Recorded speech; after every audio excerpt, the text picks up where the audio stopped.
चलो भैया, एक तड़कता भड़कता शायरी से शुरुआत करते हैं कि आंखों में नींद बहुत है मगर सोना नहीं है। आंखों में नींद बहुत है मगर सोना नहीं है, और यही उम्र है कुछ करने का मेरे दोस्त, इसे खोना नहीं है। जिंदगी के सफर में मानो तो मौज है, जिंदगी के सफर में मानो तो मौज है, वरना समस्या रोज रोज है। खाओ पियो शान से, दुश्मन जलेगा तेरे नाम से। ठीक है, तो अभी बाबू हम लोग का सोल्यूशन चैप्टर चल रहा है। ठीक है, तो इससे पहले हम लोग लगभग 4 वीडियो अपलोड कर चुके हैं, ये 5वां वीडियो है। और आज के वीडियो में जो है हम लोग कंप्लीट कोलिगेटिव प्रॉपर्टी जो 4 प्रकार का होता है ना, सबका एक एक करके ऑपरेशन करने वाले, यानी कि बिल्कुल देसी अंदाज में पढ़ने वाले हैं। अगर आपको कहीं नहीं समझ में आया स्कूल में या फिर किसी का लेक्चर देख के, तो इस वीडियो को देखो, पूरा एकदम देसी अंदाज में सिखाएंगे, एक एक पॉइंट समझाएंगे। ठीक है, एक भी डॉट इस वीडियो के बाद नहीं बचेगा। ठीक है बाबू, तो चलो हम लोग यहाँ कोलिगेटिव प्रॉपर्टी चारों पढ़ने वाले हैं। लेकिन देखो, relative lowering in vapour pressure पढ़ेंगे, लेकिन इससे पहले थोड़ा सा चर्चा कर लेते हैं। ठीक है, कुछ बेसिक चीज जो समझने के लिए जरूरत है उसका चर्चा कर लेते हैं, फिर आगे हम लोग चलेंगे। तो देखो भैया, सबसे पहले समझो कि सबसे पहले हम लोग कोलिगेटिव प्रॉपर्टी पढ़ के आए हैं। Colligative property, COLLIGATIV, colligative properties. ठीक है, कोलिगेटिव प्रॉपर्टीज, इसको मैं हिंदी में हम लोग बोलते हैं सहसंयोजी। क्या बोलते हैं? सहसंयोजी। हिंदी थोड़ा गलत लिखा रहा है, तो यहां से हम लोग बोलेंगे सहसंयोजी। ठीक है, सहसंयोजी, सहसंयोजी गुण। ठीक है, तो ये क्या होता है समझो, सहसंयोजी गुण क्या होता है भैया, समझो, ध्यान से समझो। ये होता है the property of, the properties, the properties of solution, the property of solution which which depend which depends on which depends of number of which depends of number of solute particle, number of solute particles। ठीक है, particles। ठीक है, ठीक है, is called is called colligative property, is called colligative colligative properties। देखो भैया, यहां से ऑब्जेक्टिव है PROPERTIS, कोलिगेटिव प्रॉपर्टी। यहां से जो आपका है ना, ये ध्यान दो, यहां से ऑब्जेक्टिव जो है बोर्ड एग्जाम में आपका जैक बोर्ड में, अगर आप जैक बोर्ड से हो तो डायरेक्ट यही लेनिया से एक एक मार्क का क्वेश्चन हर एक साल छोड़ छोड़ के आते रहता है कि भैया जो आपका कोलिगेटिव प्रॉपर्टी है उस पर किस पर डिपेंड करता है। ठीक है, तो याद रखना कि नंबर ऑफ सोल्यूट पार्टिकल पर। कई बार ये क्वेश्चन आया है, आप प्रीवियस ईयर क्वेश्चन जाके पलटा के देख लो, कई बार ये क्वेश्चन आया है। तो सबसे पहले याद रखना कि कोलिगेटिव प्रॉपर्टी जो है नंबर ऑफ सोल्यूट पार्टिकल पर डिपेंड करता है। यहाँ से 4 गो ऑप्शन दे रहेगा कि colligative property depend on number of solute particle, number of solvent particle, number of solution, none of this. तो आपको याद रखना है कि कोलिगेटिव प्रॉपर्टी जो है नंबर ऑफ सोल्यूट पार्टिकल पर डिपेंड करता है। अब सोचोगे कि सर ये कैसे डिपेंड करता है, थोड़ा एग्जांपल से समझा दो। बोले भैया समझो ना, एग्जांपल एकदम धड़कता भड़कता समझो कि मान लो बाबू कोलिगेटिव प्रॉपर्टी क्या कहता है समझो। मान लो कि तुम दो अलग अलग गिलास ले लिया। ठीक है, गिलास ले लिया और इसमें तुम ले लिया पानी। पानी रहता है ब्लू कलर का, इसलिए ब्लू ब्लू कर देते हैं। ठीक है, चलो ब्लू ब्लू थोड़ा डाल देते हैं। अब देखो इसमें क्या है, ब्लू ब्लू डाल दिए मतलब ये पानी है, इसमें भी ब्लू ब्लू डाल दिए मतलब इसमें भी पानी है। ठीक है, अब इसमें तुम पानी डाल दिया, तो भैया देखो ये मान लो कि अब इसमें डाल दिया। अब क्या कर रहे हैं समझो, तुम एगो खुरापाती लड़का है, तुम जो है अब इस जो सोल्यूशन है, ठीक है, अब इसमें तुम डाल दिया मान लो चीनी। क्या डाल दिया? चीनी। और ये जो सोल्यूशन है इसमें तुम डाल दिया नमक। कितना डाल दिया? नमक। मान लो कि इसमें जो चीनी डाला, मान लो कि 1 चम्मच डाल ले। कितना डाल ले? 1 चम्मच। ठीक है, और इसमें भी तुम नमक डाला है 1 चम्मच। कितना डाला? 1 चम्मच। अब देखो दुइयों में नमक, देखो इसमें जो है मान लो कि 1 चम्मच इसमें भी डाले हैं, ध्यान देना। 1 चम्मच जो है इसमें भी हम चीनी डाले हैं, और 1 चम्मच जो है भैया इसमें भी नमक डाले हैं। तो देखो अगर दोनों का पार्टिकल सेम है, अगर दोनों का पार्टिकल सेम है तो दोनों का इफेक्ट लगभग लगभग सेम होगा। बस यही बोलता है कोलिगेटिव प्रॉपर्टी, यानी कि colligative property directly proportional to number of solute particle. इस बात को भी अपने दिमाग में रख लो भैया कि जो कोलिगेटिव प्रॉपर्टी होता है, कोलिगेटिव प्रॉपर्टी जो होता है डायरेक्टली प्रोपोर्शनल होता है नंबर ऑफ सोल्यूट पार्टिकल का, नंबर ऑफ सोल्यूट पार्टिकल का, यानी कि जितना ज्यादा आपका सोल्यूट पार्टिकल होगा उतने ज्यादा कोलिगेटिव प्रॉपर्टी आपको शो करेगा। आगे हम लोग पूरा डिटेल से समझने वाले हैं, तो ये बात याद रखना कि नंबर ऑफ, अगर 2 गो गिलास ले लिया है, एक गिलास में इसमें भी सॉल्वेंट पानी है, इसमें भी सॉल्वेंट पानी है। अगर तुम देखो अब इसमें देखो चीनी जो है मीठा है और नमक आपका कितना है? नमकीन है, लेकिन इसके नेचर से कोई डिपेंड नहीं पड़ता है। कोलिगेटिव प्रॉपर्टी को नेचर से कोई डिपेंड नहीं है। सोलूट के नेचर से कोई डिपेंड नहीं पड़ता है। जो होता है कि colligative property only for number of particle पर डिपेंड करता है कि अगर दोनों का पार्टिकल सेम सेम है तो इसका इफेक्ट भी सेम सेम निकलेगा। चाहे चीनी मीठ रहे चाहे नमक भैया आपका नमकीन रहे, कोई मतलब नहीं है। Only depends on number of solute particle. तो ये बात याद रखना, कई बार एग्जामिनेशन में पूछा है। तो बाबू जब ये पढ़ाए थे तो आप लोग को एक चीज और बताए थे कि भैया कोलिगेटिव प्रॉपर्टी जो होता है वो 4 प्रकार का होता है। There are of 4 types. ठीक है, लिख देते हैं, सब नोट कर ले चलना। ये सब वीडियो को थोड़ा समझता है, ये सब ऑब्जेक्टिव में जो जो आता है इसको नोट कर ले चलो। अगर आप पहली बार स्टूडेंट हो तो वीडियो को रोक लो, हम थोड़ा बैक गियर ले लिए ताकि सबको समझ में आएगा। हम आगे डायरेक्ट बढ़ सकते थे लेकिन नहीं बढ़े भैया, क्योंकि हम जानते हैं यार। देखो कोलिगेटिव प्रॉपर्टी देयर आर, ठीक है, there are of 4 types. There are of 4 types, यानी कि जो कोलिगेटिव प्रॉपर्टी है आपका 4 तरह का होता है। जो पहला होता है उसको बोलते हैं रिलेटिव, RELATIV, रिलेटिव लॉवरिंग। ठीक है, relative lowering on vapour pressure, on vapour pressure. ठीक है, अब क्या होता है सबको अभी डिटेल से पढ़ेंगे, लेकिन इतना नोट्स बना लो। दूसरा क्या होता है भैया कोलिगेटिव प्रॉपर्टी, दूसरा क्या है, elevation in boiling point. Elevation, elevation in boiling point, elevation in boiling point. और भैया आपको तीसरा पढ़ा के आए हैं। तीसरा क्या होता है भैया, डिप्रेशन इन फ्रीजिंग पॉइंट। तीसरा क्या होता है, depression, depression in freezing point. ठीक है, IFR depression in freezing point. अरे भैया एक और कोलिगेटिव प्रॉपर्टी होता है चौथा। जो चौथा होता है बाबू ये होता है भैया osmotic pressure, OSMOTIC, osmotic pressure. तो ये याद रखना कि कोलिगेटिव प्रॉपर्टी टोटल 4 प्रकार का होता है। चारों का एक एक करके हम लोग धज्जियां उड़ाने वाले हैं, सबका ऑपरेशन करने वाले, पूरा डिटेल से समझने वाले। आज के बाद एक भी डाउट नहीं बचेगा, गारंटी है। ठीक है, और एग्जामिनेशन में कहां से क्वेश्चन आता है सब बतेले जाएंगे। आपको इस वीडियो को पूरा देखना है। कोलिगेटिव प्रॉपर्टी से भैया 5 मार्क्स का क्वेश्चन हर एक साल आता है। ये 4 गो जो कोलिगेटिव प्रॉपर्टी लिखा है इससे एक गो पक्का रहेगा 5 नंबर का क्वेश्चन। कोई इसका मम्मी पापा नहीं है, कोई रोक नहीं पाएगा। ठीक है, चलो तो चलो पहला प्रॉपर्टी समझ लेते हैं बाबू, relative lowering in vapour pressure. इसको समझने से पहले हम पहले अपना दिमाग से समझाते हैं तुमको। मान लो, ध्यान देना, प्यार से एकदम खोपचुपम जाके बैठ लो अकेले। मान लो कि तुम यहाँ पर देखो, सबसे पहले तुम क्या किया, सबसे पहले क्या किया, 1 मिनट फोन आ रहा है थोड़ा। चलो भैया अब हम लोग समझते हैं पूरा अच्छे तरीका से कि ये relative lowering in vapour pressure क्या होता है। ऐसे नहीं सिखाएंगे, छाप छाप के सिखाएंगे ताकि ब्रेन में आपका डायरेक्ट जाए। समझो, एक हम लोग यहाँ मान लो ले लिए कंटेनर। ठीक है, यहाँ मान लो कि एक हम ले लिए कंटेनर। ध्यान देना, एकदम प्यार से समझना, कभी नहीं भूलोगे। ये हम ले लिए भैया कंटेनर। अब ये जो लिए हम पूरा क्लोज कंटेनर लिए, ठीक है, एकदम पूरा पैक है, देख रहे हो ऊपर में पूरा पैक है। जब ये भैया क्लोज कंटेनर है और इसमें जो हम लिए प्योर, ठीक है, प्योर एकदम प्योर सॉल्वेंट लिए, प्योर सॉल्वेंट यानी कि वोलाटाइल सॉल्वेंट, और इसको हम लोग ए से डिनोट करते हैं। अब समझो ये प्योर वोलाटाइल सॉल्वेंट जब है तो ये वोलाटाइल सॉल्वेंट का मतलब क्या होता है, वोलाटाइल सॉल्वेंट का मतलब होता है जो इजीली वेपर बनावे। तो इसमें क्या होता है कि आराम से ये भैया ये वेपर बनाता है। यहाँ से देखो, ये जब सॉल्वेंट है तो वेपर बनाएगा, और जब वेपर बनाएगा तो इसका प्रेशर जो है प्योर है तो इसका प्रेशर क्या बनेगा, पी, और सॉल्वेंट को ए से डिनोट करते हैं PA, और ऊपर में लगेगा नॉट। जब प्योर सॉल्वेंट रहेगा तो इसका वेपर प्रेशर जो रहेगा, पार्शियल वेपर प्रेशर, वो PA नॉट से दिखाते हैं। ठीक है, अब इसमें तुम क्या किया कि जो प्योर सॉल्वेंट था, अब भैया तुम इसमें खुरापाती किया। अब इसमें तुम क्या कि नॉन वोलाटाइल सॉल्वेंट को ऐड कर दिया, non volatile, non volatile सोलूट, non volatile सोलूट यानी कि तुम बी को इसमें ऐड कर दिया। नॉन वोलाटाइल का मतलब होता है जो वेपर नहीं बनावे। तो जब नहीं वेपर बनाएगा तो जब इसमें तुम नॉन वोलाटाइल को सोलूट ऐड किया तो सोलूट जो है पूरा, ये देखो ये जो सॉल्वेंट में पूरा तो मिल गया। अब इसमें क्या हुआ, पूरा ही सॉल्वेंट में सोलूट मिल गया। अब जब सोलूट मिल गया तो ध्यान दो अब क्या होगा कि वेपर प्रेशर पहले जितना बना रहा था, इस थोड़ा मिटा देते हैं फिर से समझाते हैं। देखो इसमें हम लोग अभी मिला दिए हैं सोलूट। ठीक है, अब इसमें क्या होगा समझो, अब जो पहले वेपर प्रेशर बना रहा था, ये जो नॉन वोलाटाइल है, जो अब हम सोलूट ऐड किए इसमें, सब जो ब्लैक ब्लैक कलर का सोलूट ऐड किए तो ये नॉन वोलाटाइल, ये तो खुद वेपर तो भैया बनाएगा नहीं। लेकिन इसके बाद जो इसका ललका जो था वाटर, जो ये वेपर बनाने जा रहा था, इसका भी वेपर प्रेशर में कम हो जाएगा, ये भी कम वेपर प्रेशर बनाएगा।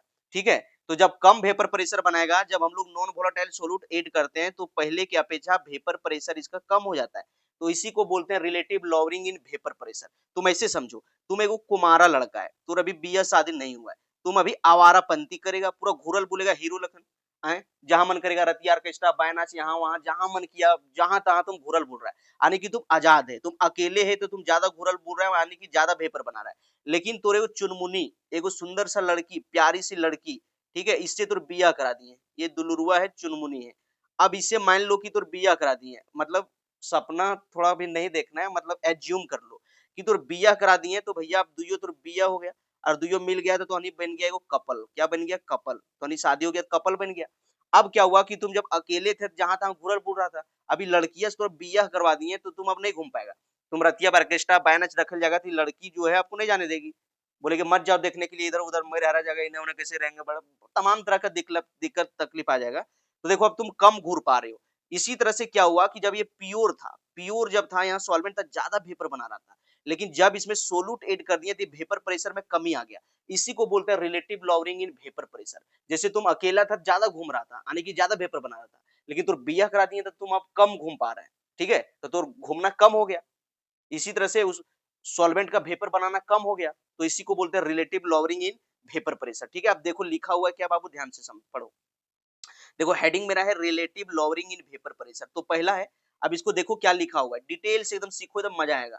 ठीक है, प्यार से देखोगे प्यार हो जाएगा, कभी नहीं भूलोगे। ठीक है, देखो लिखा है बाबू कि जब हम लोग व्हेन जब हम लोग नॉन वोलाटाइल सोलूट को ऐड कर देते हैं वोलाटाइल सॉल्वेंट में, यानी कि सॉल्वेंट में ऐड करते हैं, then it vapour pressure decreases. तो वेपर प्रेशर क्या होता है? घट जाता है, decreases. It is known as relative lowering in vapour pressure. ठीक है, समझ गए आप? तो यही बेटा देखो यहाँ डिजाइनिंग से यहाँ चित्र में छापा गया है कि देखो यहाँ प्योर लिए थे सॉल्वेंट, प्योर सॉल्वेंट लिए थे ये। जब ये प्योर था, देखो इसका वेपर प्रेशर क्या बना था? पीए नॉट। जब इसमें नॉन वोलाटाइल सोलूट को ऐड कर दिए, देखो इसमें वेपर नहीं बनाए क्योंकि नॉन वोलाटाइल वेपर नहीं बनाता है, तो इसमें क्या हुआ? वेपर प्रेशर में कमी आ गया। ठीक है, सॉल्यूशन में जब सोल्यूट को सॉल्वेंट में मिला दिया, सॉल्यूशन बन गया। और देखो इसका वेपर प्रेशर कम दिखाए, यानी कि अब कम वेपर बना रहे हैं। ठीक है, तो इसी को बोलते हैं relative lowering in vapour pressure. अब देखो बाबू, जब टोटल यहाँ देखो यही पीए नॉट, देखो ये पीए नॉट ग्रेटर देन पीए, यानी कि ये प्योर से ज्यादा वेपर बन रहा था, इसीलिए पीए नॉट ग्रेटर देन पीए से। ठीक है, अब देखो अगर तुम यहाँ टोटल प्रेशर निकालना चाहोगे, टोटल प्रेशर ऑफ सॉल्यूशन या तो टोटल वेपर प्रेशर, तो क्या लिखेंगे? पीए पीएस। सॉल्यूशन का टोटल वेपर प्रेशर निकालना चाहें तो हम लोग क्या लिखेंगे? पीएस, है ना, या फिर पी टोटल, यही लिखेंगे।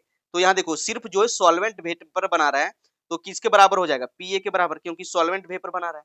तो ये फार्मूला जो है आपका फाइनली, ये जो फार्मूला है बाबू, ये जो फाइनली आपका जो फार्मूला है ये बन गया पी टोटल या तो पीएस बराबर पीए।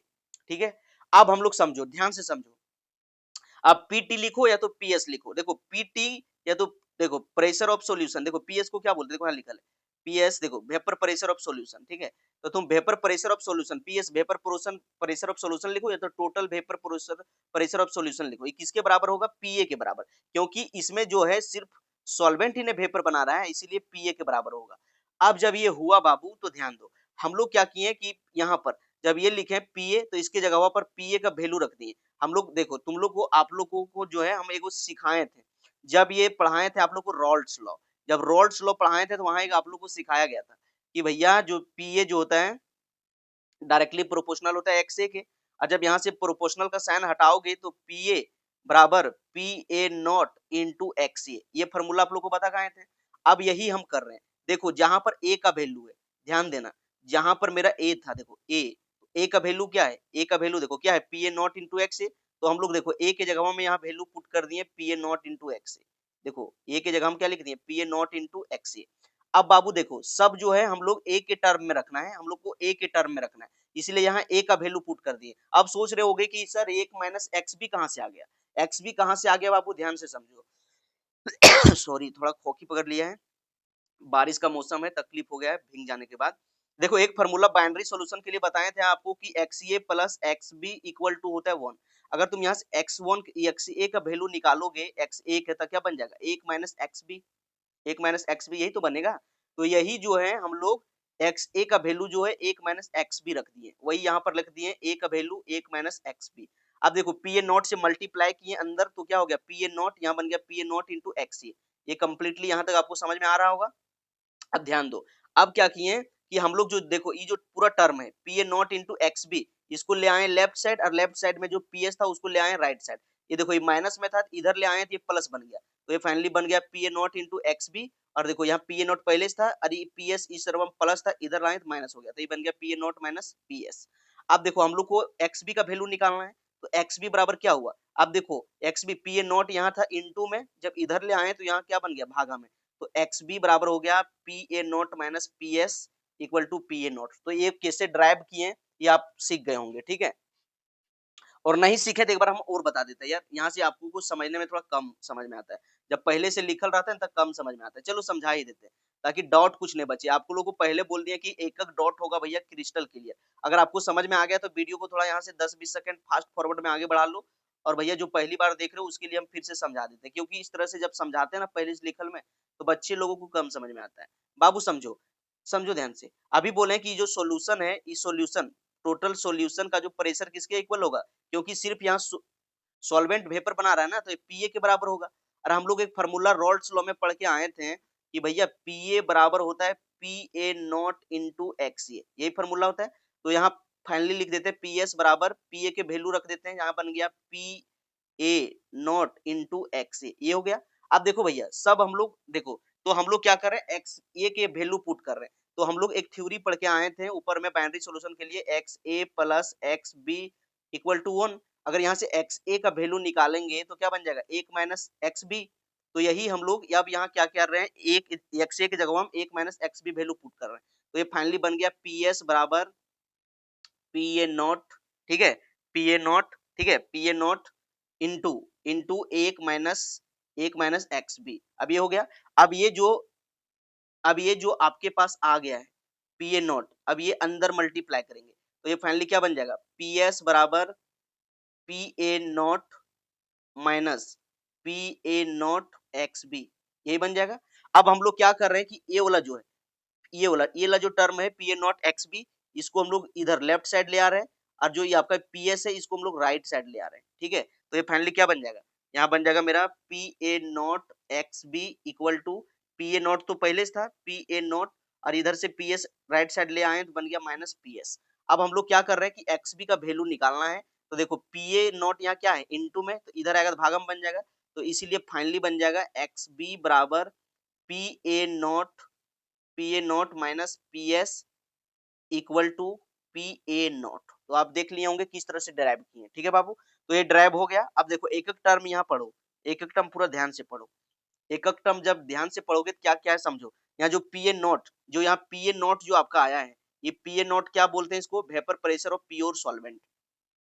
पीएस जो है देखो, ये जो आपका पीएस है, ये पीएस को क्या बोलते हैं, vapour pressure of solution. XB देखो यहाँ पर जो आपका एक्सबी है, एक्सबी को क्या बोलते हैं, मोल फ्रैक्शन ऑफ सोल्यूट। इसके बाद देखो P A not into P S, ये जब दोनों साथे में रहेगा जिसको बोलते हैं हम लोग लॉवरिंग इन वेपर प्रेशर। क्या बोलते हैं, लॉवरिंग इन वेपर प्रेशर। और अगर पूरा आप ये बोल लोगे P A naught minus P S equal divide by P A naught, तो इसको हम लोग पूरा टर्म को बोलते हैं relative lowering in vapour pressure. तो आई होप आपको समझ में आ गया होगा, ठीक है। तो चलो आगे हम लोग देखते हैं। अब देखो भैया यहाँ से हम लोग को 5 नंबर का क्वेश्चन कभी कभी आ जाता है कि भैया सोलूट का जो है वो मोलिकुलर वेट या फिर मोलिकुलर मास निकालो। कैसे निकालोगे, देखो तो अभी हम लोग फार्मूला पढ़ के आए हैं कि भैया एक्स बी बराबर क्या पढ़ के आए हैं, P A naught minus P S divide by P A not. ये फार्मूला भी हम लोग पढ़ के आए हैं। अब यही फार्मूला से हम लोग आगे काम करेंगे। तो यहाँ देखो वी नो दैट, हम लोग जानते हैं कि P A naught minus P A naught equal to X B, ये फार्मूला जानते हैं। और XB का मतलब क्या होता है भैया, XB का मतलब होता है mole fraction of सोलूट। Mole fraction of सोलूट को क्या लिखते हैं, मोल ऑफ सोलूट, ठीक है, और लिखते हैं mole of सोलूट plus mole of solvent, यही तो लिखते हैं। तो इसी के जगह हम लोग लिख दिए, XB का वैल्यू यहाँ पुट कर दिए। XB का देखो, XB का वैल्यू ये था, तो ये XB की जगह में पुट कर दिए NB Na प्लस NB। ये जब पुट कर दिए तो भैया समझो N क्या होता है, N क्या होता है, एन जो होता है नंबर ऑफ मोल होता है। और नंबर ऑफ मोल कैसे निकालते हैं, गिवन मास बटे मोलर मास, गिवन मास बटे मोलर मास। अब अगर हम लोग लिए हैं यहाँ पर सपोज दैट, अगर हम लिए हैं एनबी, तो यहाँ क्या हो जाएगा, डब्ल्यू बी बटे एम बी, यही होगा।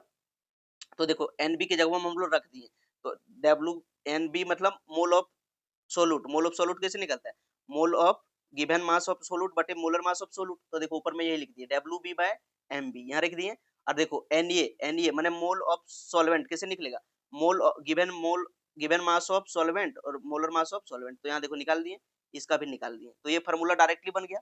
लेकिन अगर आपका सॉल्यूशन डाइल्यूट है, अगर आपका सॉल्यूशन डाइल्यूट है, यानी कि सॉल्यूशन डाइल्यूट है, इसका कहने का मतलब हुआ कि जो आप सॉल्यूशन बनाए हो, डाइल्यूट सॉल्यूशन कहने का मतलब हुआ कि इस सॉल्यूशन में आपका जो सोलूट है, SOLUT, सोलूट का मात्रा कम है और इसमें आपका वाटर का मात्रा जो है वो ज्यादा है, ठीक है।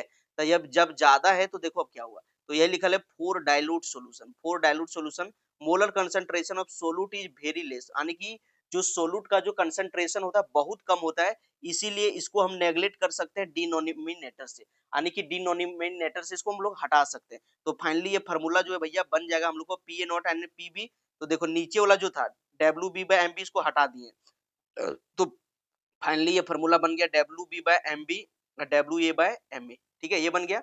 अब हम लोग क्या कर रहे हैं समझो, ये जब फार्मूला हम लोग का बना, ठीक है, अब ये वाला जो नीचे है, ये जो नीचे है इसको ऊपर लेके जाएंगे, तो ये फाइनली बन जाएगा P A naught minus P A naught, और यहाँ बन जाएगा W B by M B, और ये नीचे वाला ऊपर चढ़ा दिए तो ये बन गया M A by W A, ठीक है, ये फार्मूला आ गया। अब आगे चलो, आगे चलो, अगर हम लोग को परीक्षा में क्या पूछा है भैया कि निकालो मोलर मास ऑफ सोल्यूट, तो देखो मोलर मास किसको बोलते हैं, एमबी का, सोल्यूट का, देखो यहाँ है मोलर मास ऑफ सोल्यूट। अब इसको अगर हम इधर लेंगे तो ई वाला जो ऊपर में है, ये वाला जो ऊपर में है, ऊपर में जो है इनटू में, तो ये नीचे आ जाएगा भागा में, और नीचे वाला ये कहाँ चल जाएगा, ऊपर चल जाएगा, तो यही बात की है। तो इसीलिए एमबी का वैल्यू यहाँ पर निकाल लिए, और एमबी का वैल्यू जो है फाइनली हम लोग निकाल लिए हैं कि एमबी बराबर हो गया डब्ल्यू बी, देखो डब्ल्यू बी पहले से ऊपर में था, डब्ल्यू बी ऊपर में था, एम ए देखो ऊपर में था, तो ये ऊपर में है, और ये जो नीचे था भागा में ये गुना में चल गया, तो ये ऊपर चल गया, तो ये नीचे बन गया। अब नीचे क्या बचा था, नीचे मेरा बचा था डब्ल्यू ए, तो देखो यहाँ डब्ल्यू ए नीचे था, और ये जो ऊपर में टोटल जो टर्म था P A not P S, ये भैया आपका यहाँ आ गया इनटू में। तो ये आपका जो है मोल फ्रैक्शन ऑफ सोल्यूट निकालने का फाइनली आपका फार्मूला डेराइव हो गया। तो इस फार्मूला का उपयोग करके by using this formula we can calculate molar mass of solute, तो सोल्यूट का निकाल सकते हो, ठीक है। चलो नेक्स्ट टॉपिक समझते हैं भैया, दूसरा एलिवेशन इन बॉइलिंग पॉइंट। तो दूसरा टॉपिक भी खतरनाक है और इसका नाम है एलिवेशन इन बॉइलिंग पॉइंट। समझो एलिवेशन इन बॉइलिंग पॉइंट क्या होता है, समझो एलिवेशन इन बॉइलिंग पॉइंट, ठीक है। समझो भैया, एक डिजाइन से पहले समझो, मान लो कि फिर से आपके पास एक सोलूट था, मान लो कि पहले से आपके पास एक कंटेनर है, क्लोज कंटेनर, इसमें आपका जो है वोलाटाइल क्या है, सोलवेंट है, इसमें वोलाटाइल, इसमें जो है आपका वोलाटाइल सोलवेंट है। अब जब वोलाटाइल सॉल्वेंट है, यानी कि प्योर ए वोलाटाइल सॉल्वेंट, तो ये क्या करेगा, वेपर बनाएगा, ये क्या करेगा, वेपर बनाएगा। अभी वोलाटाइल प्योर है, तो ये जो वेपर बनाएगा इसको हम लोग क्या बोलेंगे, पी ए नॉट। और आप जानते हो कि प्योर में ज्यादा वेपर बनाता है, प्योर में क्या करता है, ज्यादा वेपर बनाता है। लेकिन अगर आप फिर से इसमें आप क्या किए कि सोलूट ऐड कर दिए, नॉन वोलाटाइल सोलूट, मान लो कि कोई चीज नॉन वोलाटाइल सोलूट, मान लो कि तुम नमक ऐड कर दिया, अब नमक ऐड कर दिया तो नमक का पार्टिकल क्या होगा, यहाँ बीच बीच में सरफेस सरफेस में नमक का भी पार्टिकल आ जाएगा। आप समझ गया कि जब हम लोग वोलाटाइल सॉल्वेंट में नॉन वोलाटाइल सोल्यूट को ऐड करते हैं तो इसका वेपर प्रेशर जो है कम बनता है, क्या होता है, कम बनता है। और एक चीज समझो, ये तो वेपर प्रेशर कम बनता है, अब इलिवेशन इन बॉइलिंग पॉइंट किसको कहते हैं भैया, तो वही तो समझो। तुम मान लो कि एक तुम प्योर पानी लिया, एक गिलास में तुम प्योर पानी लिया, अब इसमें प्योर पानी कुछ मिलाया हुआ नहीं, ठीक है, और एक गिलास में तुम और पानी लिया, अब इस गिलास में तुम क्या किया कि प्योर पानी के साथ साथ तुम इसको जो है बाबू नमक ऐड कर दिया, नमक, देखो ये काला काला लाल लाल जो है ना नमक है, ठीक है, ये नमक ऐड कर दिया। अब तुम क्या करना समझो, अगर आपके घर में गैस होगा, आपके घर में एलपीजी उलपीजी वाला जो है, देखो ये गैस वाला टंकी है छाप रहे, डिजाइनिंग है, देखिए गैस वाला टंकी है तो गैस के टंकी होगा। अभी प्योर जो पानी है जिसमें कुछ नहीं मिला है, इसको तुम चढ़ाना गैस पर, अब इसको समय नोट करना कि ये कितना देरी में बॉयल करता है, ये समय नोट कर लेना। मान लो कि बॉयल करने लगा, जब ये 100 डिग्री सेल्सियस पर जाता है तो पानी बॉयल करने लगता है, और मान लो कि सपोज दैट ये 5 मिनट में ये बॉयल करने लगा। अब सेकंड बार में क्या करना, नमक वाला पानी को फिर चढ़ाना, टेम्परेचर ऊपर नीचे मत करना, और देखना जब तुम इसमें सोलूट को ऐड कर दिया नमक, तो यही पानी मान लो ये 5 मिनट में बॉयल किया था, तो अब ये जो पनिया है ये देखना 7 मिनट या तो 10 मिनट में बॉयल करेगा, यानी कि बॉइलिंग पॉइंट बढ़ गया। मतलब कोई जब वोलाटाइल सॉल्वेंट में कोई सोलूट को ऐड करते हैं तो इसका बॉइलिंग पॉइंट बढ़ जाता है, इसी को बोलते हैं एलिवेशन इन बॉइलिंग पॉइंट। क्या कहते हैं, एलिवेशन इन बॉइलिंग पॉइंट, यानी कि जब प्योर लिक्विड था वो तो जल्दी बॉयल कर रहा था, जल्दी पानी उबलने लगा, लेकिन तुम कुछ उसमें डाल के तुम उसको गर्म कर रहा था, लेट से उबलेगा। मानो कि एक पानी में तुम कढ़ाई में कुकर में चढ़ा दिया पानी सिर्फ है तो जल्दी बॉयल करेगा, उसमें अंडा उंडा डाल देना, अलुआ तलुआ ज्यादा डाल देना, देख लो वह पनिया लेट से बॉयल करेगा, ठीक है। तो जो जब हम लोग कुछ उसमें डाल देते हैं तो बॉइलिंग पॉइंट उसका बढ़ जाता है, यानी कि लेट से बॉयल करता है। इसी को बोलते हैं एलिवेशन इन बॉइलिंग पॉइंट। समझ गया बेटा? चलो आगे चलते हैं।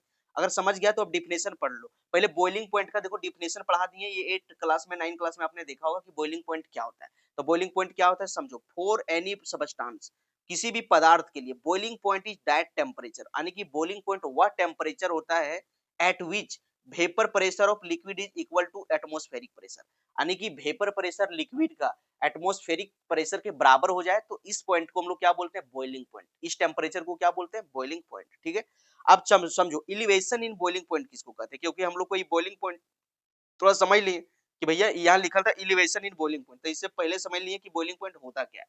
अब समझो कि एलिवेशन इन बॉइलिंग पॉइंट क्या होता है। अब देखो यही बात लिखा हुआ है जो समझाएं कि जब तुम कोई वोलाटाइल सॉल्वेंट में नॉन वोलाटाइल सोल्यूट को ऐड करोगे तो बॉइलिंग पॉइंट बढ़ जाता है, इसी को बोलते हैं एलिवेशन इन बॉइलिंग पॉइंट। देखो वही लिखा हुआ है कि व्हेन मैंने जब when non volatile solute is added volatile solvent, जब नॉन वोलाटाइल सोल्यूट को ऐड करते हैं वोलाटाइल सॉल्वेंट में, then boiling point rises of solution, यानी कि सॉल्यूशन का जो बॉइलिंग पॉइंट होता है वो बढ़ जाता है।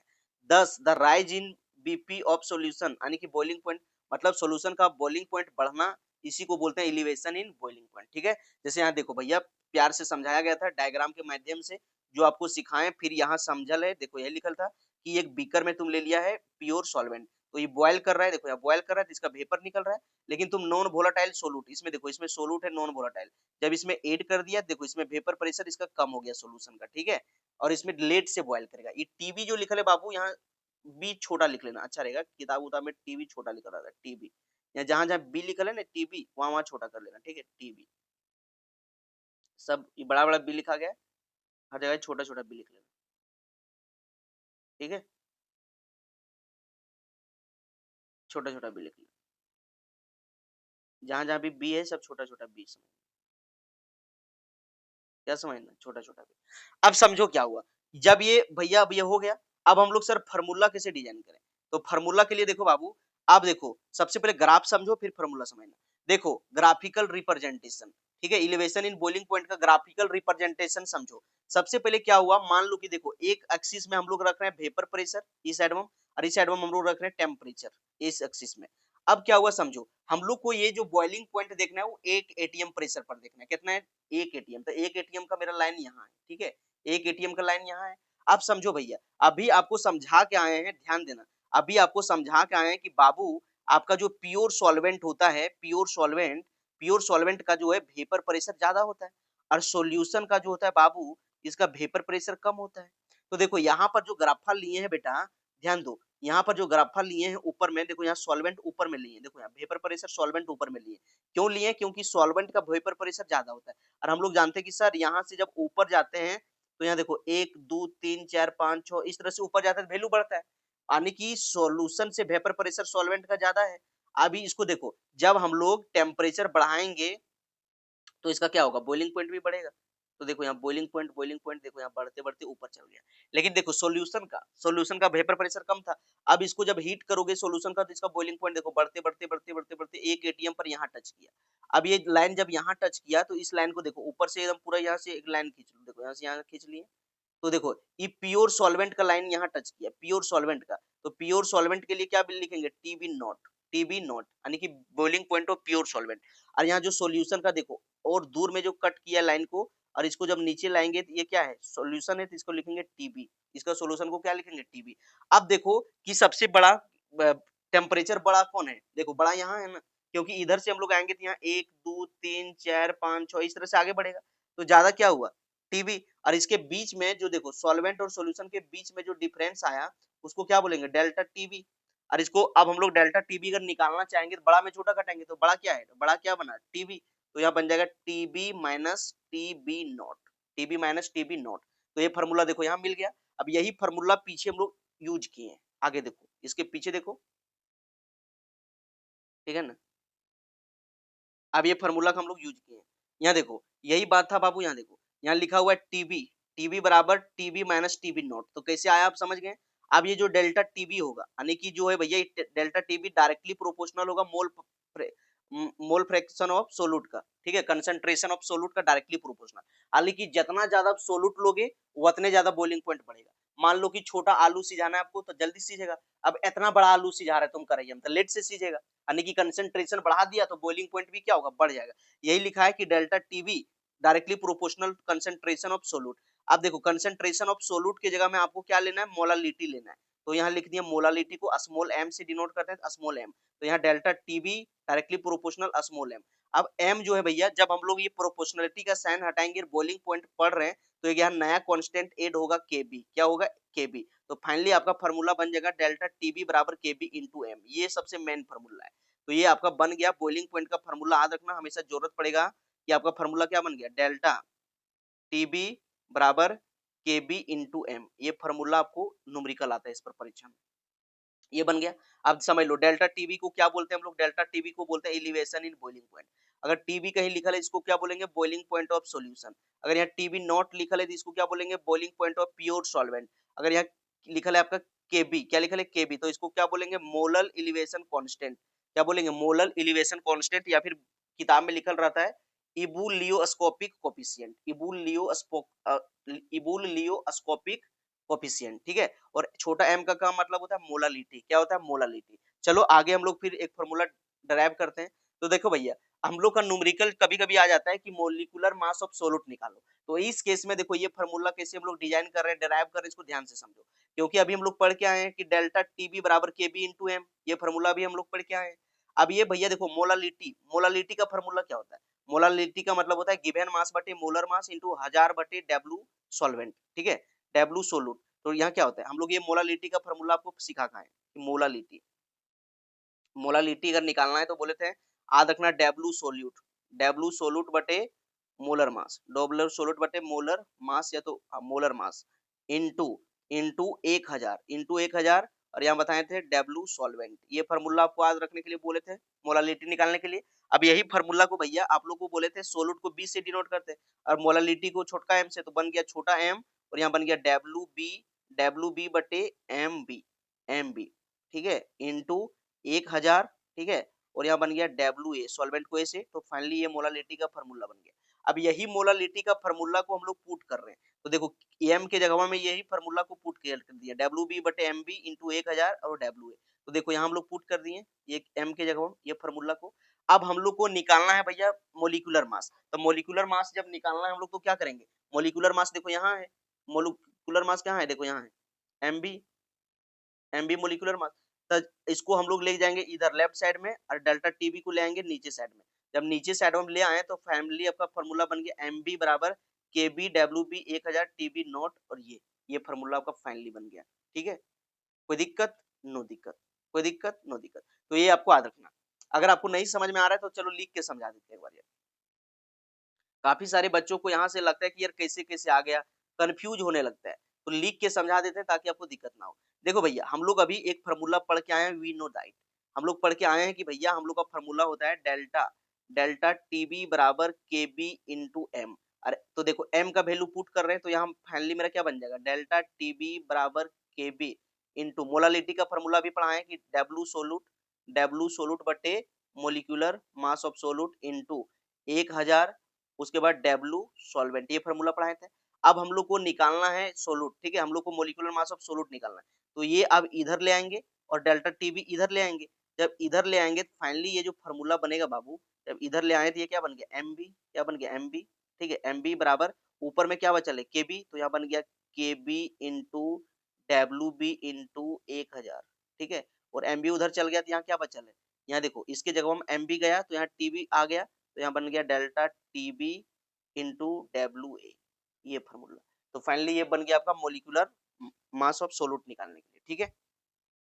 तो इसको नोट कर लो, समझ गया तो। अब देखो यूनिट कैसे निकालें सर, यूनिट कैसे निकालें। तो यूनिट निकालने के लिए देखो भैया इसको मिटाते हैं, एक दो सफा समझ ले जाओ इसको। अगर आपको कॉपी में लिखल है तो समझ ले जाओ, मेरा ऑफलाइन का जो बुतरू होगा उसको कॉपी में तो लिखल है, तो वो भैया खाली समझ लेना। अगर भूल गए हो रिवीजन करने के लिए यहाँ प्यार से समझो कि कैसे कैसे कहाँ से आया, ठीक है। अब देखो सबसे पहले यहाँ क्या है कि अगर आप निकालोगे कि भैया यूनिट हमको निकालना है, केबी का कभी कभी एग्जामिनेशन में यूनिट पूछ देता है, केबी का यूनिट अगर निकालेंगे तो क्या बन जाएगा, केबी बराबर क्या बन जाएगा, केबी बराबर सॉरी देखो केबी का यूनिट निकालेंगे तो देखो एम जो है यहाँ इनटू में है, तो इधर लाएंगे तो क्या बन जाएगा, भागा में, तो ये बन जाएगा डेल्टा टीबी बराबर एम। और डेल्टा टीबी क्या है, डेल्टा टीबी एक टेम्परेचर है, टेम्परेचर को किससे हम लोग मेजर करते हैं, केल्विन में, तो ये बन गया केल्विन। और मोलालिटी का यूनिट क्या होता है, मोल पर केजी, क्या होता है भैया, मोल पर केजी, ये यूनिट होता है। अब जब इसको मोल पर केजी को ऊपर ले जाएंगे तो क्या बन जाएगा, केल्विन केजी पर मोल, ये यूनिट बन जाएगा। तो याद रखना है कि आपका जो है केबी का जो यूनिट होता है केबी का, वो क्या बन गया, केल्विन केजी पर मोल। कभी कभी एग्जामिनेशन में पूछ लिया जाता है। यही देखो यहाँ पर यूनिट ऑफ केबी की जगह में यहाँ निकाल के बता दिए कि यूनिट क्या होता है, केल्विन केजी पर मोल। ठीक है बाबू, वेरी गुड। चलो अगला देखो, तीसरा है डिप्रेशन इन फ्रीजिंग पॉइंट। तीसरा क्या है, डिप्रेशन इन फ्रीजिंग पॉइंट। इसको समझो, डिप्रेशन इन फ्रीजिंग पॉइंट किसे कहते हैं, ध्यान से समझो। मान लो, फिर से वही बात समझो, फिर से वही बात समझो कि आपके पास एक तो बीकर में, मान लो कि है आपके बीकर में, इसमें जो है वोलाटाइल सॉल्वेंट है। इसमें क्या है, वोलाटाइल सॉल्वेंट, वोलाटाइल सॉल्वेंट। और वोलाटाइल सॉल्वेंट बने जो वेपर बनाता है। अब तुम इसमें क्या किया कि कोई नॉन वोलाटाइल सोलूट को ऐड कर दिया। इसमें सोलूट है, नॉन वोलाटाइल सोलूट, ठीक है। अब जब ऐड कर दिया तो क्या होगा, अब दुयो ऐड कर दिया तो देखो इसमें आपका सबसे पहले क्या था, सॉल्वेंट था, और इसमें तुम ऐड कर दिया नॉन वोलाटाइल सोलूट। क्या ऐड कर दिया, नॉन वोलाटाइल सोलूट। अब इसमें जब ऐड कर दिया तो इसमें क्या हो जाता है कि जब प्योर सॉल्वेंट है, मान लो कि जो पानी है, प्योर सॉल्वेंट माने पानी, तो पानी का जो है फ्रीजिंग पॉइंट होता है भैया, ये होता है 0 डिग्री सेल्सियस। क्या होता है, 0 डिग्री सेल्सियस। लेकिन यही जब तुम ये वोलाटाइल सॉल्वेंट में नॉन वोलाटाइल सोलूट को ऐड कर दिया, तो इसका फ्रीजिंग पॉइंट जो होता है, फ्रीजिंग पॉइंट, इसका फ्रीजिंग पॉइंट में कमी आ जाता है। यानी कि 0 डिग्री सेल्सियस पर जमना चाहिए, लेकिन अब ये जमेगा मान लो कि 1 डिग्री सेल्सियस, या तो इस मान लो कि 5 डिग्री सेल्सियस माइनस पर, या तो -10 डिग्री सेल्सियस, यानी कि जीरो से कम में, जीरो से कम टेम्परेचर पर ये जमने लगेगा। तो इसी को हम लोग बोलते हैं डिप्रेशन इन फ्रीजिंग पॉइंट। जब प्योर पानी को अगर आप जमाना चाहोगे 0 डिग्री सेल्सियस पर जमेगा, लेकिन इसमें तुम नॉन वोलाटाइल सोलूट को ऐड कर दिया तो इसका फ्रीजिंग पॉइंट में कमी आ जाता है, और इसी फ्रीजिंग पॉइंट में कमी आना डिप्रेशन इन फ्रीजिंग पॉइंट कहलाता है। ठीक है, आई होप मजा आ गया होगा। समझो बेटा बेटा, तो देखो यहाँ लिखा है डिप्रेशन इन फ्रीजिंग पॉइंट। अब समझो, पहले फ्रीजिंग पॉइंट समझो, 8वां 9वां क्लास में पढ़ा होगा ये डिफिनेशन कि फ्रीजिंग पॉइंट किसे कहते हैं। Freezing point is that temperature of any substance, यानी कि फ्रीजिंग पॉइंट वह टेम्परेचर होता है जहां पर एट विच, यानी कि जिस पर vapour pressure of liquid state is equal to vapour pressure of solid state. जब लिक्विड स्टेट का वेपर प्रेशर और सॉलिड स्टेट का वेपर प्रेशर, यानी कि याद रखना कि वेपर प्रेशर ऑफ लिक्विड, ठीक है, वेपर प्रेशर ऑफ लिक्विड और वेपर प्रेशर ऑफ सॉलिड जब दोनों इक्विलिब्रियम में आ जाता है, तो यहाँ पर इसको बोलते हैं भैया फ्रीजिंग पॉइंट। क्या बोलते हैं, फ्रीजिंग पॉइंट। ये सब पढ़ के आया होगा। अब समझो कि डिप्रेशन इन फ्रीजिंग पॉइंट किसको कहते हैं, ये टॉपिक है मेरा 12 का। देखो यही अभी जो सिखाए वही लिखा हुआ है कि जब हम लोग नॉन वोलाटाइल सोलूट में ऐड करते हैं सॉल्वेंट को, ठीक है, नॉन वोलाटाइल सोलूट को ऐड करते हैं सॉल्वेंट में, तो फ्रीजिंग पॉइंट में इसका लोअर हो जाता है। ठीक है, lower the freezing point of solution, यानी कि सॉल्यूशन का जो फ्रीजिंग पॉइंट होता है वो कम हो जाता है। दस the lower in freezing point of the solution is called depression in freezing point. और जो इसका फ्रीजिंग पॉइंट जो घटा, उसी को बोलते हैं डिप्रेशन इन फ्रीजिंग पॉइंट। ठीक है, अब बाबू ग्राफ समझो, ग्राफ समझो, फिर ये फार्मूला आपको अपने याद हो जाएगा। ग्राफ समझो, देखो अभी बोले कि इस साइड में हम लोग रखते हैं वेपर प्रेशर, ठीक है, ग्राफिकल रिप्रेजेंटेशन देख रहे हैं, तो इस साइड में हम लोग का वेपर प्रेशर रखता है, नीचे वाला साइड में क्या रहता है, टेम्परेचर। ठीक है, तो एक जो सॉलिड का जो होता है ना भैया, एक सॉलिड, सबसे पहले यहाँ सॉलिड लेना पड़ेगा। सबसे पहले आपको एक सॉलिड का फ्रोजन कर्व लेना पड़ेगा सीधा। ठीक है, ये सॉलिड का कर्व है, ठीक है, ये सॉलिड का कर्व है। इसका मतलब क्या हुआ, इसमें ना थोड़ा उल्टी देखना है आपको। जब भी डिप्रेशन इन फ्रीजिंग पॉइंट देखोगे तो आपको टेम्परेचर जो है इस साइड में देखना है, इस तरह से। यानी कि देखो जब हम लोग क्या हुआ था भैया कि टेम्परेचर, इसका मतलब इधर देखना, इधर देखना, इधर से पढ़ना, ठीक है, इधर से देखो कि जब हम लोग टेम्परेचर को घटाएंगे तो यहाँ देखो फ्रीजिंग पॉइंट बढ़ेगा, यानी कि वेपर बनने जा रहा है। ये जो लाइनियां है ना ऊपर से नीचे देखना, ऊपर से नीचे, कि जब हम लोग टेम्परेचर को घटाएंगे तो इसका फ्रीजिंग पॉइंट होगा, इसका फ्रीजिंग पॉइंट बढ़ेगा। लेकिन हम लोग ये भी जानते हैं कि भैया जो प्योर जो सॉल्वेंट होता है, प्योर सॉल्वेंट का वेपर प्रेशर तो ज्यादा होता है। तो देखो लिक्विड का वेपर प्रेशर ज्यादा था, तो इसका लाइन जो है ऊपर लिए, देखो ऊपर वेपर प्रेशर देखो यहाँ गया है ना, इसका बराबर में देखो यहाँ है ना, देखो यहाँ वेपर प्रेशर देखो यहाँ ऊपर में। तो इसको जैसे जैसे टेम्परेचर कम करेंगे, टेम्परेचर कम करेंगे, तो ये लेनिया यहाँ आएगा, फाइनली यहाँ कट करेगा। लेकिन आप जान रहे हो कि सॉल्यूशन का भैया वेपर प्रेशर और कम होता है, तो इसीलिए सॉल्यूशन को सॉलिड के नीचे रखें, लिक्विड के नीचे। यहाँ से देखो इसका जब line line line line frozen curve को यहाँ कट किया, अब जब यहाँ कट किया तो फाइनली इसका ग्राफ यहाँ से नीचे खींच लिया और इसका यहाँ से नीचे खींच लिया। अब देखो ये जो ऊपर में कट किया प्योर सॉल्वेंट का था, लिक्विड का यानी कि सॉल्वेंट का, तो इसको लिख दिया TF नॉट। और इसमें देखो सॉल्यूशन का जो है और नीचे कट किया तो इसको लिख दिया TF नॉट। तो बड़ा कौन है? TF not. तो बड़ा कौन है? TF not. अरे ये दोनों के बीच में जो डिफरेंस आया तो इसको क्या बोल देंगे? TF, delta TF। ठीक है, तो डेल्टा TF क्या हो जाएगा? बड़ा में छोटा घटाएंगे तो बड़ा क्या होगा? TF not. तो इसीलिए फाइनली यहाँ पर लिखा हुआ है कि डेल्टा TF बराबर TF नॉट माइनस TF। कैसे आया आप समझ गए? ओके। और जो डेल्टा TF होगा यानी कि डिप्रेशन इन फ्रीजिंग पॉइंट जो होगा वो डायरेक्टली प्रोपोर्शनल होगा सोलूट मोल सोलूट के कंसंट्रेशन का, कंसंट्रेशन ऑफ सोलूट।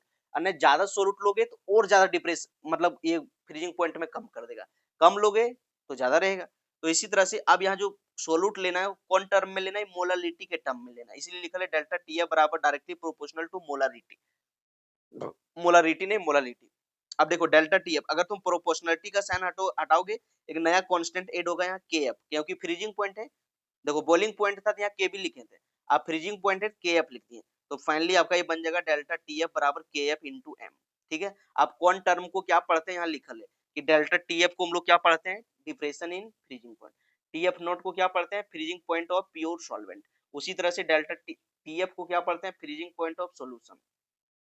एम से क्या होता है? मोलालिटी। केएफ को क्या बोलते हैं? केएफ को हम लोग मोलर डिप्लेशन कांस्टेंट बोलते हैं, या फिर इसका दूसरा नाम है क्रायोस्कोपिक कांस्टेंट। क्या नाम है? Cryoscopic constant. ठीक है, तो ये बात आपको याद रखना कि क्रायोस्कोपिक कॉन्ट इसको भी बोलते हैं। देखो यही यहाँ सिखाया गया था कि भैया देखो सॉल्वेंट अगर लोगे तो प्योर सॉल्वेंट का फ्रीजिंग पॉइंट क्या होगा? TF not. लेकिन जब नॉन वोलेटाइल सोल्यूट इसमें तुम ऐड कर दोगे तो देखो इस सॉल्यूशन ने बन गया, तो सॉल्यूशन का जो है यहाँ से नॉन वोलेटाइल है तो यहाँ सिर्फ फ्रीजिंग पॉइंट या TF बन जाएगा। क्या बन जाएगा? TF। ठीक है, समझ गया? तो ग्राफिकल रिप्रेजेंटेशन भी समझ गया। अब क्या होता है कि कभी कभी एग्जामिनेशन में जो है यहाँ डिटर्मिनेशन यानी कि आपको जो मोलिकुलर मास निकालने का फॉर्मूला पूछ लेता है। मोलिकुलर मास निकालने के लिए वो 5 नंबर का न्यूमेरिकल आ जाता है। तो उस केस में हम लोग जानते हैं कि सर अभी हम पढ़े हैं, बाबू अभी आपको पढ़ाएं कि डेल्टा KF बराबर क्या हुआ। अभी पढ़ के आया है। अभी आपको पढ़ा है कि डेल्टा TF बराबर KF इंटू M। और M क्या होता है? मोलालिटी। और अभी आपको बता दिया कि मोलालिटी का फॉर्मूला भी लिखे थे, तो यहाँ बन गया KF इंटू मोलालिटी का क्या होता है? W सोलूट मतलब weight of सोलूट, molecular mass of सोलूट into 1000, और यहाँ होता है W वेट ऑफ सॉल्वेंट, यही होता है। अब हम लोग को MB निकालना है। क्या निकालना है? MB। तो MB को इस साइड हम ले आएंगे तो ये वाला यहाँ नीचे आ जाएगा, तो ये फाइनली बन जाएगा MB बराबर KF इंटू WB इंटू 1000, और नीचे आपका आ गया डेल्टा TF इंटू WA। तो ये आपका मोलिकुलर वेट निकालने का फॉर्मूला आपका निकल चुका है। ठीक है, तो यही देखो यहाँ पर लिखा है MB बराबर KF into WB into 1000 delta TF into WA। कैसे आया देख लो, समझा दिए। अगर आप यूनिट की बात करो कि सर KF का कभी कभी परीक्षा यूनिट पूछ लेता है, तो यूनिट भी निकालना आसान है ना, यूनिट भी निकालना आसान है। देखो यूनिट निकालने के लिए आपको क्या बोले कि भैया अगर आपको यूनिट निकालना है तो यूनिट भी तो लॉलीपॉप जैसा निकाल सकते हो। यूनिट हम लोग को किसका चाहिए भैया? KF का। किसका चाहिए? KF का। तो KF का जब हम लोग को चाहिए तो KF इधर लाएंगे, है ना। तो ये जो इनटू में है इधर आएंगे तो क्या होगा? भागा में। तो फाइनली हो जाएगा KF बराबर डेल्टा TF इंटू M। देखो टी टेम्परेचर है तो टेम्परेचर को कैसे मेजर करते हैं? केल्विन में। और मोलालिटी क्या होता है? मोल पर केजी, यही होता है, मोल पर केजी। जब इसको ऊपर ले जाएंगे फाइनली ये बन जाएगा केल्विन केजी पर मोल। खूबसूरत बात ये है कि जो आपका यूनिट केबी का था वही यूनिट आपका केएफ का निकला। केबी का भी यही निकला था, केल्विन केजी पर मोल, और इसका भी है केल्विन केजी पर मोल, तो दोनों का यूनिट सेम है। तो ये सबसे अच्छी बात है, याद रखना आसान है। चलो अब हम लोग पढ़ लेते हैं ऑस्मोटिक प्रेशर। क्या पढ़ लेते हैं? ऑस्मोटिक प्रेशर, यानी कि ऑस्मोटिक प्रेशर क्या होता है। इससे पहले बाबू समझो, पहले अपने स्टाइल से समझो, उसके बाद जो लिखल है वो खप से समझ में आ जाएगा। मान लो कि तुम एक सॉल्यूशन लिया, ठीक है, दो सॉल्यूशन ले लिया और दोनों का अलग अलग कंसंट्रेशन है, ठीक है, दोनों का अलग अलग कंसंट्रेशन है, और बीचा में मान लो कि सेमी परमेबल मेम्ब्रेन लिख दिया, ठीक है। तो मान लो कि सेमी परमेबल मेम्ब्रेन है, ठीक है। आप देखो तुम दो अलग अलग कंसंट्रेशन का सॉल्यूशन ले लिया, ठीक है। इस साइड में मान लो कि प्योर तो था सॉल्वेंट, प्योर सॉल्वेंट था, ठीक है, और इस साइड में जो है आपका सॉल्यूशन है। अब सॉल्यूशन भी है तो दो चीज इसमें मिला देते तभी सॉल्यूशन बनेगा। देखो काला के साथ साथ यहाँ ग्रीन भी मिला दिया, ठीक है। तो इस एडवम जो है आपका लेफ्ट एडवम ये प्योर आपका है सॉल्वेंट और राइट साइड जो है बेटा ये आपका है सॉल्यूशन। तुम लोग जानते हो कि सॉल्यूशन प्योर सॉल्वेंट है, तो प्योर सॉल्वेंट के साइड जो है भैया पानी इधर ज्यादा है और सॉल्यूशन के साइड क्या है, पानी जो है कम है। तो तुम जानते हो कि वाटर किधर फ्लो करता है, वाटर फ्लो करता है higher concentration to lower concentration. तो यहाँ क्या होता है कि पानी जो है इधर से इधर जाने लगता है, इधर से सॉल्वेंट से सॉल्यूशन साइड में पानी जाने लगता है, ठीक है, इधर जाने लगता है। तो यही ऑस्मोटिक प्रेशर में हम लोग यही पढ़ेंगे कि यहाँ दो गो अलग अलग कंसंट्रेशन का सॉल्यूशन लेंगे, ठीक है। मान लो कि एक डाइल्यूटेड सॉल्यूशन है, वो कंसंट्रेटेड सॉल्यूशन है। डाइल्यूटेड सॉल्यूशन का मतलब हुआ कि उसमें जो है पानी ज्यादा है और एक में पानी कम है। तो पानी कहाँ जाने लगेगा, डाइल्यूटेड सॉल्यूशन कंसंट्रेटेड सॉल्यूशन से कंसंट्रेटेड सॉल्यूशन, यानी कि पानी जिधर ज्यादा है जिधर कम है उधर जाने लगेगा, ठीक है, कंसंट्रेटेड की ओर। तो देखो ऑस्मोटिक प्रेशर पढ़ने से पहले कुछ टर्म है उसको पढ़ लेते हैं, ठीक है। तो देखो ऑस्मोटिक प्रेशर से पहले हम लोग ऑस्मोसिस क्या होता है उसको पढ़ लो।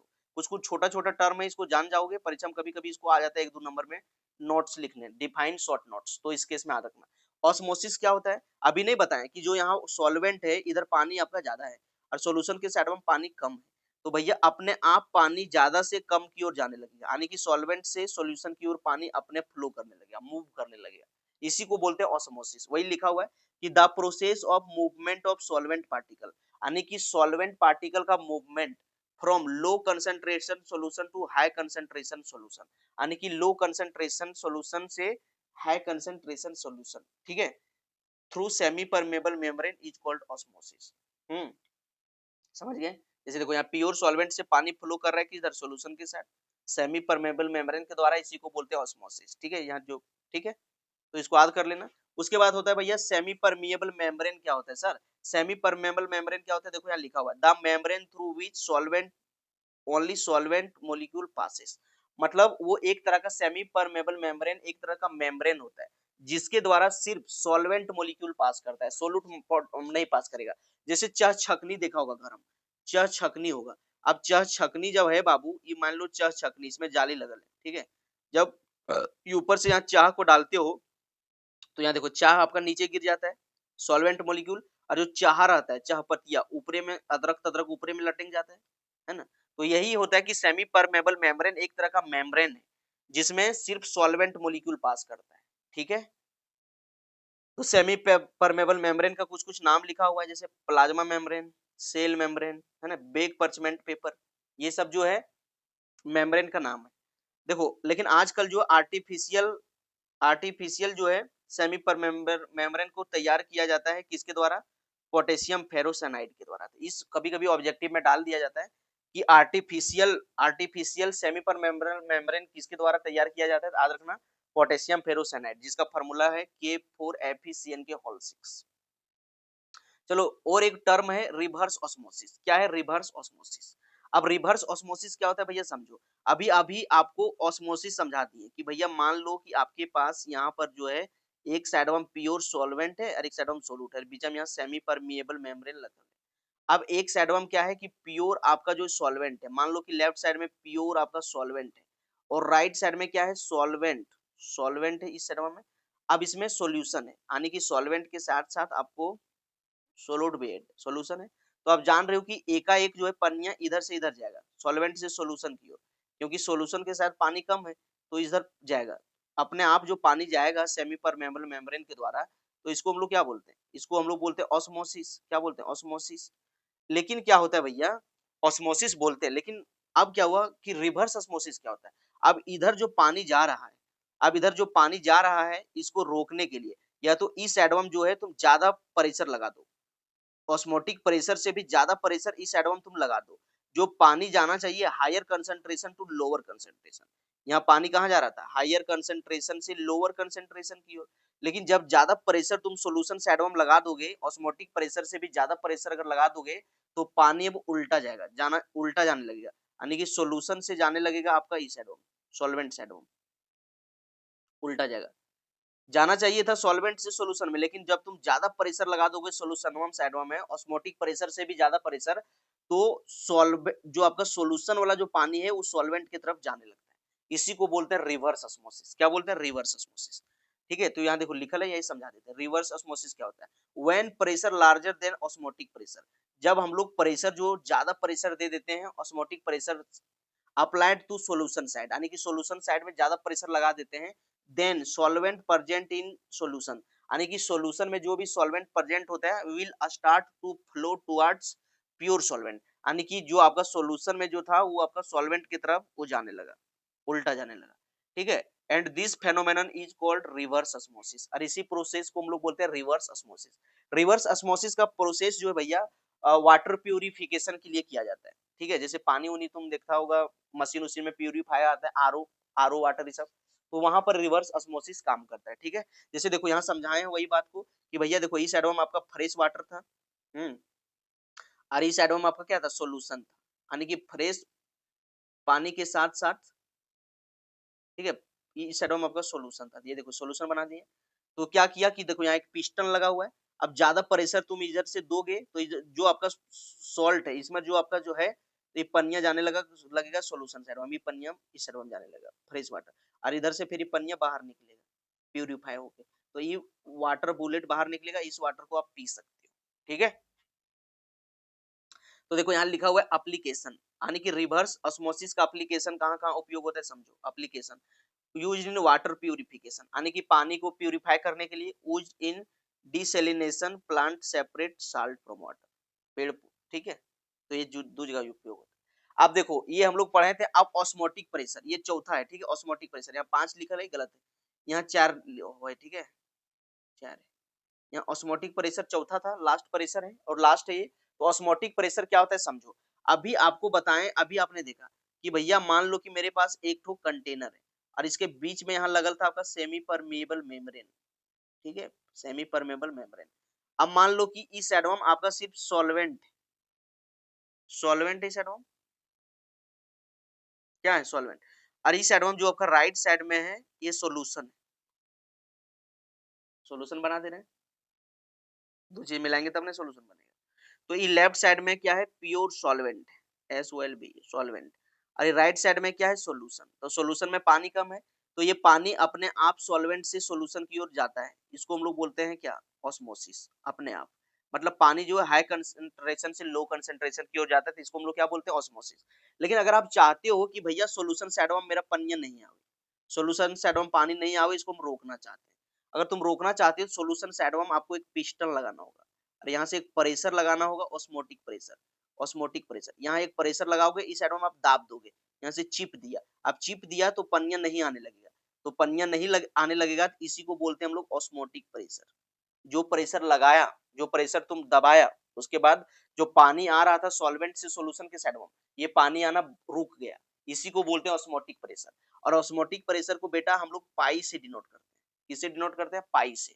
तो इस बात को याद रखना, यही बात देखो लिखा हुआ है कि द मिनिमम प्रेशर, मतलब वह न्यूनतम pressure which must be apply solution side, मतलब जिसको सॉल्यूशन साइड में उतना प्रेशर लगाया जाता है टू प्रिवेंट, यानी कि रोकने के लिए ऑस्मोसिस। ऑस्मोसिस को रोकने के लिए जो मिनिमम प्रेशर सॉल्यूशन साइड लगाया जाता है, उसी को हम लोग बोलते हैं ऑस्मोटिक प्रेशर। क्या बोलते हैं, ऑस्मोटिक प्रेशर, ठीक है। देखो नीचे लिखल है कि osmotic pressure is denoted by pi, यानी कि ऑस्मोटिक प्रेशर को हम लोग किससे डिनोट करते हैं, पाई से। और देखो यहाँ पर यही छाप के दिखाया गया जो भी सिखाएं कि इधर आपका प्योर सॉल्वेंट था और इधर सॉल्यूशन था, पानी इधर जा रहा था, लेकिन यहाँ देखो ऑस्मोटिक प्रेशर ऊपर से आप प्रेशर लगा दिया ताकि पानी नहीं आने लगा, ठीक है। तो देखो भैया ऑस्मोटिक प्रेशर जो होता है, जो पाई ऑस्मोटिक प्रेशर डायरेक्टली प्रोपोर्शनल होता है कंसंट्रेशन का, और डायरेक्टली प्रोपोर्शनल होता है टेम्परेचर का, दोनों का डायरेक्टली प्रोपोर्शनल होता है, इसलिए लिखेंगे पाई डायरेक्टली प्रोपोर्शनल सीटी। और जब हम लोग प्रोपोर्शनल का साइन को हटाएंगे तो एक नया कांस्टेंट ऐड होगा आर, तो ये फाइनली आपका बन गया पाई बराबर आर सी टी। और इसको सजा के लिखेंगे तो ये क्या बन जाएगा, पाई बराबर सी आर टी। क्या बन जाएगा, पाई बराबर सी आर टी।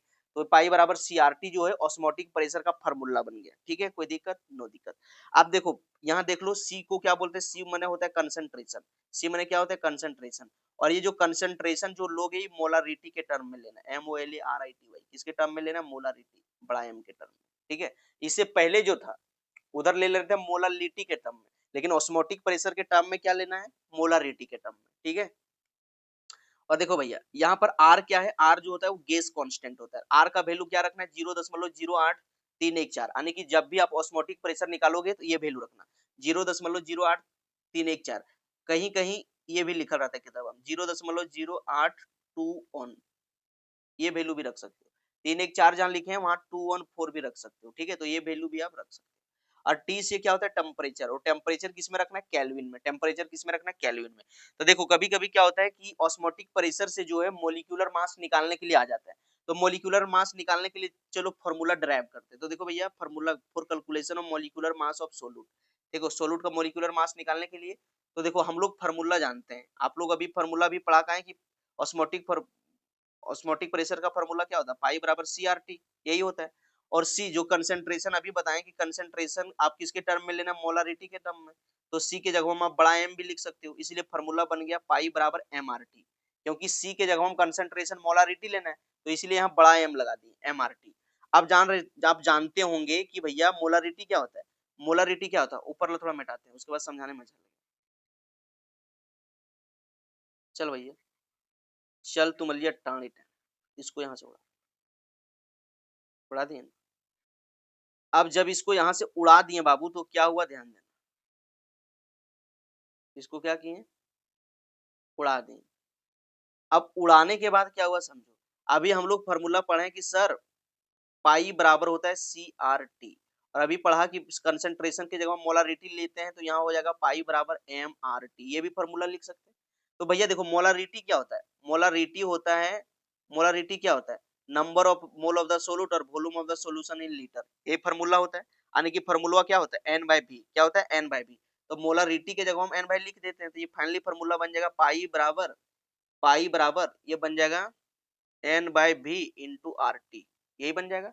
अब देखो जो मोल होता है एन, एन का फॉर्मूला क्या होता है, एन का होता है गिवन मास, ठीक है, गिवन मास बटे मोलर मास, क्या होता है गिवन मास बटे मोलर मास। तो फाइनली एन के जगह हम जब फार्मूला आगे बढ़ाएंगे, फार्मूला जब आगे बनाएंगे तो ये क्या बन जाएगा, पाई बराबर गिवन मास बटे मोलर मास, तो गिवन मास बटे मोलर मास का क्या हो जाएगा, तो हो जाएगा W, W by M M, W by M M. और पहले से देखो मेरा पहले से नीचे क्या था, पहले से नीचे मेरा था भी, पहले से क्या था भी, और ऊपर में क्या था आर टी। अगर हम लोग को यहाँ से मोलिकुलर मास निकालना है, ये देखो मोलर मास, तो इसको इधर ले आएंगे तो पाई क्या आएगा नीचे आ जाएगा, तो जब पाई नीचे आ जाएगा तो फाइनली ये जो फार्मूला बनेगा बाबू इसको मिटा देते हैं, ठीक है, सब जानते होंगे पहले सब सिखाए मोल तोल निकालने के लिए। तो फाइनली आपका जो फार्मूला बनेगा ये बन जाएगा एम एम, एम एम बराबर W R T, W R T, और यहाँ बन जाएगा पाई इंटू भी। तो मोलिकुलर मास अगर ऑस्मोटिक प्रेशर दिया है तो इस फार्मूला से आप निकाल सकते हैं, एम एम बराबर W R T into H. अब देखो यही फार्मूला यहाँ पर पहले से लिखा हुआ था, अभी समझा दिया। देखो यहाँ लिखा है कि सी के जगह हम क्या पुट कर दिए एन बाई बी, क्योंकि कंसेंट्रेशन हम लोग को मोलारिटी के टर्म में लेना है। तो देखो यहाँ मोलारिटी दे दिए कि मोलारिटी क्या होता है number of mole of the solute volume of the solution in litre, ठीक है, तो यही एम के जगह में सी के जगह हम क्या पुट कर दिए एन बाई बी, तो एन बाई बी हो गया।